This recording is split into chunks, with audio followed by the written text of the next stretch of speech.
नमस्कार, मैं गीतकार रामजी कनौजिया एक भोजपुरी में खूबसूरत गीत आप सबके सामने प्रस्तुत करता हूँ। न चिंता दुनियादारी की, क्या दिन था बेफिक्र बचपन। न चिंता दुनियादारी की, क्या दिन था बेफिक्र बचपन।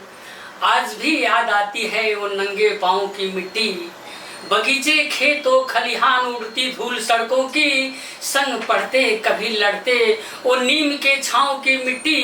कहाँ है दिनों बचपन के, छलक जाती हैं तब आँखें। कभी जब याद आती है राम जी गाँव की मिट्टी, कभी जब याद आती है राम जी गाँव की मिट्टी।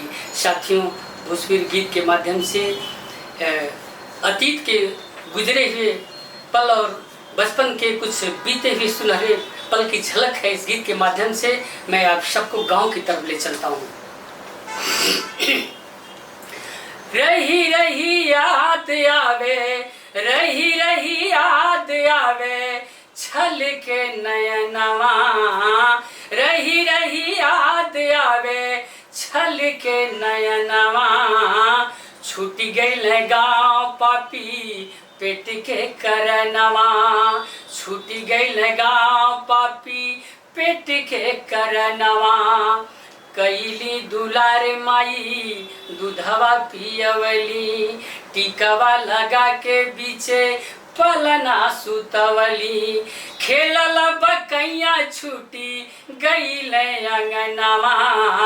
छूट गईल गाँव पापी पेट के करनवा। रही रही याद आवे छल के नयनवा। रही छूट गईल गाँव पापी पेट के करनवा। बचपन बीतल कैसे हंसी खुशी गाँव में, गोली कौड़ी खेलत रहली निमिया के छाँव में। बाबूजी के बात पे ना दिहली धियनवा। छूट गईल गाँव पापी पेट के करनवा। रही रही याद आवे छल के नयनवा। छूट गईल गाँव पापी पेट के करनवा। सरसों फूलैली मटर गदराई, छूट गईल यार संगे होलवा पताई। गुड़वा कभेली होई गईली सपनवा। छूट गईल गाँव पापी पेट के करनवा। रही रही याद आवे छल के नयनवा।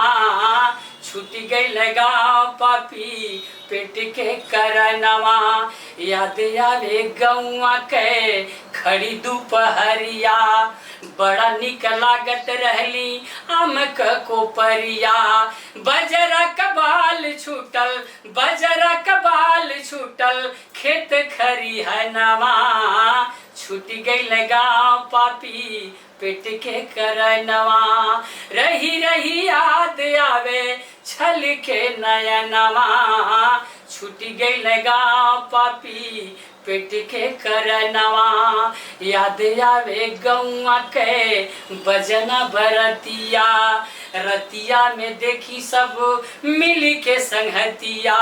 सपना भइल जैसे, सपना भइल जैसे फगुआ सवनवा। छूट गईल गाँव पापी पेट के करनवा।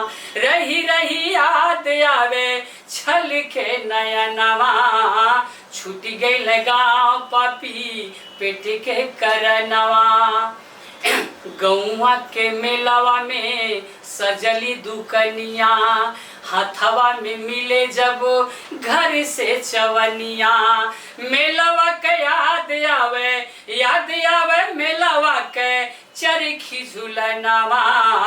छूट गईल गाँव पापी पेट के करनवा। रही रही याद आवे छल के नयनवा। छूट गईल गाँव पापी पेट के करनवा।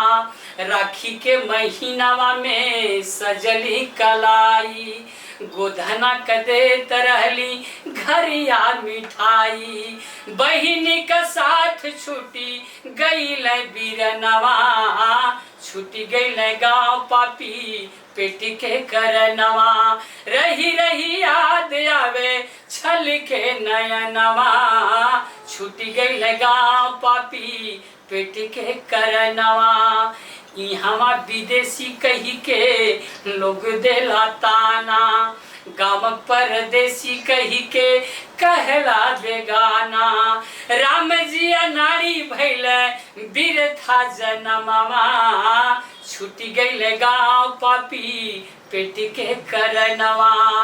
रही रही याद आवे छल के नयनवा, छूटी गईल गाँव पापी पेट के करनवा, छूटी गईल गाँव पापी पेट के करनवा। धन्यवाद दोस्तों। माशाअल्लाह।